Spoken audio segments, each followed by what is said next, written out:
నమస్తే అండి. నేను డాక్టర్ రమణరాజు, ఎండి ఆయుర్వేద పంచకర్మ స్పెషలిస్ట్, మెడి9 ఆయుర్వేద హాస్పిటల్. మనం ఈరోజు ముఖ్యంగా బ్రాంకియల్ ఆస్తమా గురించి మనం తెలుసుకుందాం. ఈ బ్రాంకియల్ ఆస్తమాను మనం ఆయుర్వేదంలో తమక శ్వాస అంటాం. ఇది ముఖ్యంగా వాత కఫదోషాల వల్ల ఇది వచ్చేటువంటి అవకాశం ఉంటుంది. ఆయుర్వేదంలో 5 రకాల శ్వాసలు చెప్పినారు. అవి మనకు చిన్న శ్వాస, తమక శ్వాస, క్షుద్ర శ్వాస, మహాశ్వాస, ఊర్ధ్వశ్వాస అని. దాంట్లో మనం తమక శ్వాసకు చెప్పినటువంటి లక్షణాలను ఈ బ్రాంకియల్ ఆస్తమాగా చెప్పడం జరుగుతుంది. ఇది ముఖ్యంగా వర్షాకాలంలో, శీతాకాలంలో ఎక్కువ వచ్చే అవకాశం ఉంటుంది. అందులో ఎక్కువగా మేఘావృతమైనప్పుడు, నెక్స్ట్ చలి ఎక్కువ ఉన్నప్పుడు ఈ సమస్య వస్తుంది. ఈ అలర్జిక్ బ్రాంకియల్ ఆస్తమా వీటిల్లో ఏమవుతుంది అంటే మనకు ముఖ్యంగా కొంతమందికి కొన్ని రకాల ఆహార పదార్థాలు కానీ, కొన్ని రకాల పదార్థాలను పీల్చడం ద్వారా ముఖ్యంగా మన ఊపిరితిత్తులో ఉండేటటువంటి బ్రాంకియోల్స్ కానీ, ఆల్వియోలై కానీ అక్కడ కఫమంతా చేరి మనకు తీసుకుండే గాలి అనేది లోపలికి వెళ్లకుండా అడ్డుపడుతుంది. దీని ద్వారా మనకు ఈ ఆస్తమా ఉన్నవారికి పిల్లి కూతల సౌండ్, కుయ్యి కుయ్యి అనే సౌండ్ రావటం, కొంతమందికి దగ్గు ఉండటం, నెక్స్ట్ నడుస్తే ఎక్కువ ఆయాసపడటం, ముఖ్యంగా పడుకుంటే ఎక్కువ ఉండటం, స్వీట్స్ తింటే, చల్లటి వస్తువులు తీసుకుంటే పెరగటం, కొద్దిగా కూర్చుంటే తగ్గటం, దగ్గి కఫం బయటకు వస్తే తగ్గటం, ఎక్కువ దగ్గి ఈ నుదుడిపైన చెమట రావటం, ఇక్కడ ముఖ్యంగా ఈ రిబ్స్ దగ్గర పెయిన్ రావటం, తగ్గటం వల్ల ఇవన్నీ మనం చూస్తుంటాం ఎక్కువగా ఆస్తమా పేషెంట్స్. ఈ ఆస్తమాను మనం నిర్లక్ష్యం చేయటం ద్వారా మనకు సిఓపిడి అని ఒక ఇబ్బందికరమైనటువంటి సమస్యగా మారేటువంటి అవకాశం ఉంటుంది. మరి వీటిల్లో కూడా మనకు లక్షణాలు ఉంటాయి. అది వాతం వల్ల వచ్చిందా, పిత్తం వల్ల వచ్చిందా, కఫం వల్ల వచ్చిందా అని. వాతం వల్ల వచ్చేటువంటి ఆస్తమా జనరల్గా ముఖ్యంగా ఎక్కువగా వర్షాకాలంలో రావటం జరుగుతుంది, మేఘావృతమైనప్పుడు రావటం జరుగుతుంది. ఇది ముఖ్యంగా చల్లటి వస్తువులు తీసుకుంటే పెరుగుతుంది.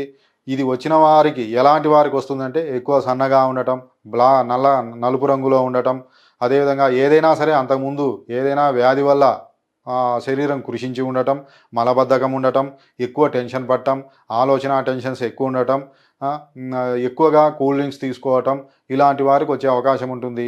దీంట్లో ముఖ్యంగా ఏమేమి లక్షణాలు ఉంటాయంటే ముఖ్యంగా వీరికి శ్వాసలో ఇబ్బంది కలుగుతుంది, ముఖ్యంగా చెస్ట్ దగ్గర ఇబ్బంది కలుగుతుంది, ఏదో హెవీనెస్ ఉన్నట్టు అలా అనిపిస్తుంది. అదే పిత్తం వల్ల వచ్చిన వారికి ఎప్పుడు వస్తుంది అంటే వేసవి కాలంలో రావటం, ఎక్కువగా ఎండకు తిరిగితే రావటం, ఎక్కువ మసాలా ఫుడ్స్ తీసుకుంటే రావటం, ఎక్కువ స్పైసీ ఫుడ్ తీసుకుంటే రావటం, ఇవన్నీ ఉంటాయి. మరి దీని లక్షణాలు ఏంటి అంటే ముఖ్యంగా గొంతులో మంట ఉండటం, దగ్గితే పసుపు కలర్ కళ్ళె రావటం, దాంట్లో బ్లడ్ రావటం, ఇవన్నీ ఉంటాయి. అదే కఫం వల్ల వచ్చే ఎవరికి వస్తుంది అంటే ఎక్కువగా అరటి పండ్లు తింటే, పెరుగు తింటే, నెక్స్ట్ పుల్లటి పదార్థాలు తీసుకుంటే ఎక్కువ ఆస్తమా వస్తుందని చెప్తుంటారు. వీరు ఎక్కువగా వెయిట్ ఎక్కువ ఉంటారు. నెక్స్ట్ ఏమవుతుంది అంటే ఎక్కువగా మనకు వీరు ఎక్కువగా చలికి పడదు. ఇవన్నీ కూడా మన కఫానికి సంబంధించి వాటిని బట్టి మనకు డివైడ్ చేసి ఆ ట్రీట్మెంట్ ఇవ్వడం జరుగుతుంది. ఏదేమైనా ముఖ్యంగా మనకు ఆస్తమాకు పంచకర్మల్లో 2 రకాల ట్రీట్మెంట్స్ ఉంటాయి. అది విరేచనము, వమనం అనేది.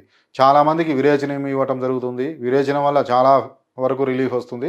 విరేచనం తర్వాత అవసరం అనుకుంటే మనం వమన కర్మ చేయవలసి ఉంటుంది.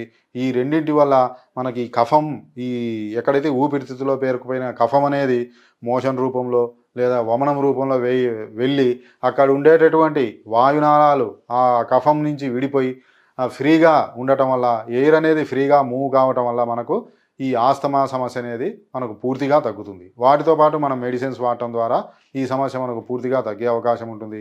కాబట్టి ఎవరైనా సరే ఆస్తమాతో బాధపడేవారు, ఎందుకంటే ఇప్పుడు ఇంకా వర్షాకాలం వస్తుంది కాబట్టి ఈ ఆస్తమా, అలర్జీ సమస్యలన్నీ పెరిగే అవకాశం ఉంటుంది. కాబట్టి ఎవరైనా సరే ఈ సమస్యతో బాధపడేవారు తప్పకుండా ముఖ్యంగా విరేచనం లేదా వమన కర్మలు తీసుకోవటం అవసరం. సేమ్ బ్రాంకైటిస్ కూడా అదే. బ్రాంకైటిస్ అంటే మనకు ఇక్కడ బ్రాంకస్ అని ఉంటుంది, అక్కడ ఇన్ఫ్లమేషన్ రావటం వల్ల బ్రాంకైటిస్ అంటాం. ఇది కూడా పొడి దగ్గు రావటం వాత లక్షణం. అలా కాకుండా దగ్గుతో పొడి దగ్గు వస్తుంది, వాతంలో పొడి దగ్గు వస్తుంది. ఎక్కువ దగ్గు వస్తే కొంత కఫం వస్తుంది, గొంతు అనేది బొంగురు పోతుంది. అదే పిత్తం వల్ల వచ్చిన బ్రాంకైటిస్లో గొంతులో మంట ఉంటుంది, కఫం పచ్చగా వస్తుంది, బ్లడ్ వస్తుంది. అదే కఫం వల్ల వచ్చినటువంటి బ్రాంకైటిస్లో ముఖ్యంగా కొంచెం దగ్గితేనే కఫం ఎక్కువ రావటం, తెల్లగా రావటం, చిక్కగా రావటం ఇవన్నీ ఉంటాయి. వీటిని బట్టి మనకు ట్రీట్మెంట్ వేరుంటుంది. కాబట్టి ఎవరైనా సరే ఈ శ్వాసకోశ సంబంధమైన వ్యాధులకు ముఖ్యంగా ఆయుర్వేదంలో చక్కని పరిష్కారం ఉంది. మెడిసిన్స్‌తో పాటు పంచకర్మ ట్రీట్మెంట్స్ తీసుకుంటే మనకు మంచి అద్భుతమైనటువంటి ఫలితాలు పొందవచ్చు. ఇవన్నీ కూడా మన మెడినైన్ ఆయుర్వేద హాస్పిటల్‌లో అందుబాటులో ఉన్నాయి. కాబట్టి తప్పకుండా ఒకసారి సంప్రదించి మంచి పరిష్కారం పొందగలుగురని నేను ఆశిస్తున్నాను.